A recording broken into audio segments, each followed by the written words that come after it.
You think you're in control of your money, right?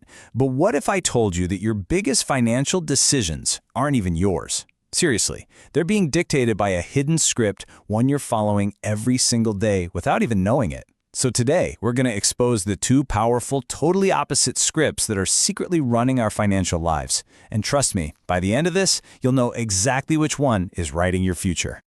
So let me ask you, are you living by a financial script you didn't even write? I mean, think about it. One that was passed down from your family, or you just kind of soaked up from society, or built from habits you don't even realize you have. We're about to put these two scripts head to head, because figuring out which one is controlling you, well, that's the only way you can finally take back the pen. All right, let's dive into the default script. You know, the one most of us are handed the day we're born. This is the world of scarcity. You've probably heard of it as the poor dad mindset from Robert Kiyosaki's work. And it's a world that's all about limits, it's ruled by fear, and it's just haunted by that feeling of never having enough. Okay, so what does this actually mean? At its core, the scarcity mindset sees the whole world as just one single pie. It's an amazing analogy from Stephen Covey. Think about it. When you see someone else succeed, they get that promotion, they score that big investment, they grab a huge piece of the pie, what's your gut reaction?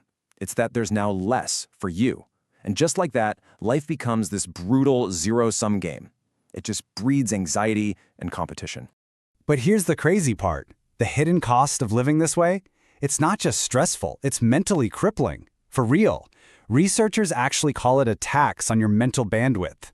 When you're constantly stressing about making ends meet, every little decision, I'm talking from buying groceries to filling up your car, becomes this high-stakes, complex calculation. And it completely drains the brain power you desperately need to actually plan your way out of the situation. And this whole thing creates this super dangerous feedback loop called the scarcity trap. So on one hand, yeah, you get what they call a focused dividend. You become an absolute master at juggling immediate crises. Like, how am I going to pay that past due bill right now? But the price you pay is something called tunneling. You're so focused on the fire burning right in front of your face that you become completely blind to the escape hatch, your big, long-term goals that are literally just a few feet away.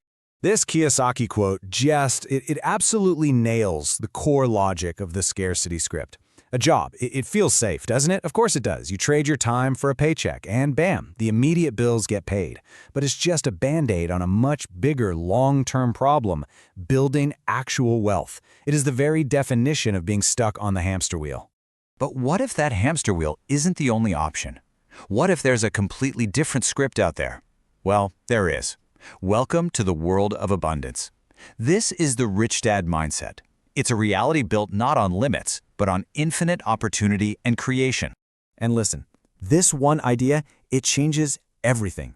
The scarcity script programs you to work for money, but the abundance script, it completely rewrites that code. It teaches you how to make your money work for you. That's a complete 180-degree flip of the power dynamic. So the big question is, how do you actually do that? It all starts with one brutally simple definition. An asset puts money in your pocket. A liability takes money out of your pocket. Simple, right? The wealthy are obsessed, obsessed with buying assets. Everyone else? Well, they're busy buying liabilities that they think are assets, like that fancy car or the house with the mortgage that's just killing them. See, this mindset is purely proactive. It's not about penny pinching, not at all. It's about value creation. It's about hunting down assets that generate income, building systems that make you money while you sleep, and literally training your brain to see opportunity where everyone else just sees risk. You stop being someone who just earns money, and you become someone who invents it. Okay, so a mindset is powerful stuff, but let's be real, it's useless without action. So how are these two totally different worlds actually built? Well, it's brick by brick, through those tiny, seemingly insignificant habits that you repeat every single day.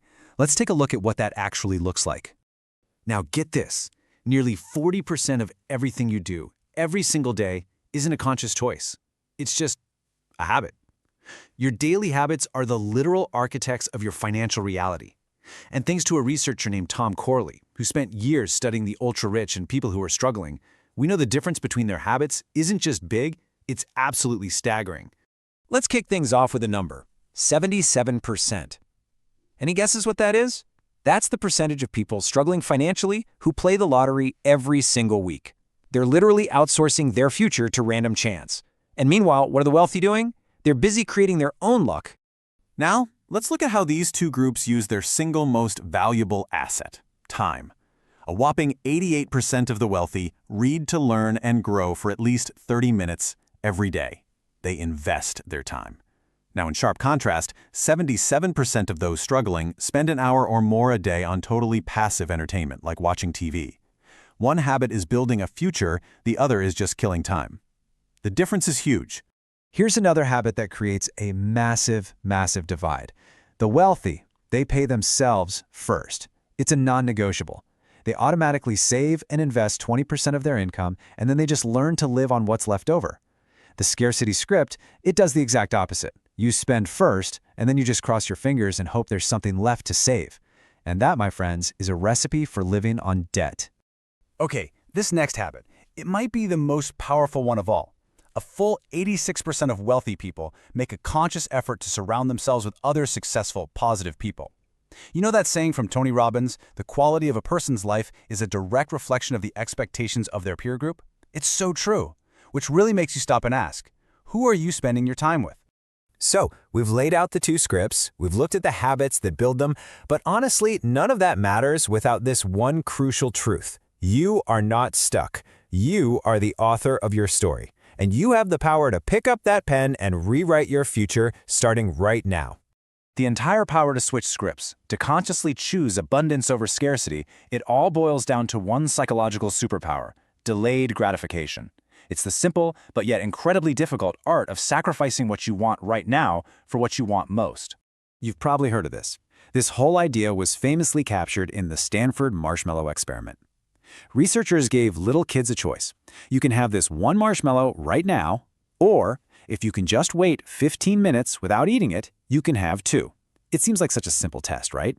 But it reveals something incredibly profound about success in life. So get this, decades later, the researchers actually tracked down those same kids, and the results? They were absolutely mind-blowing. The kids who had the self-control to wait for that second marshmallow, they had dramatically better life outcomes across the board. Higher test scores, better physical health, and you guessed it, far greater financial success. Their patience quite literally paid dividends for the rest of their lives. So how do you actually start rewriting your script? Here are 4 powerful first steps you can take. Number 1. Set real goals, not just wishes. Don't just say, I want to be rich. Say, I am going to save X amount by this exact date. Number 2. Pay yourself first. Make your savings and investing automatic and totally non-negotiable. It has to be the most important bill you pay each month. Number 3. You've got to challenge your self-limiting beliefs. We all have them. Identify those I can't or I'm just not good with money stories you tell yourself and actively work to replace them. And finally, number 4. Find a mentor. Find someone who is already living the script you want to write and just soak up everything you possibly can from them. But in the end, rewriting your script, it's not really about spreadsheets and budgets. It's about courage. This quote reveals the truth. The real journey is an emotional one. Fear is guaranteed to show up. Fear of failure, fear of the unknown, it's all coming. The goal isn't to be fearless. Nobody is. The goal is to feel that fear and do it anyway. Because here's the thing. Your financial story isn't finished. Not by a long shot. The previous pages might have been written by habit, or maybe by your circumstances, but the next page, it's completely blank. You are holding the pen. So my question to you is, what are you going to write?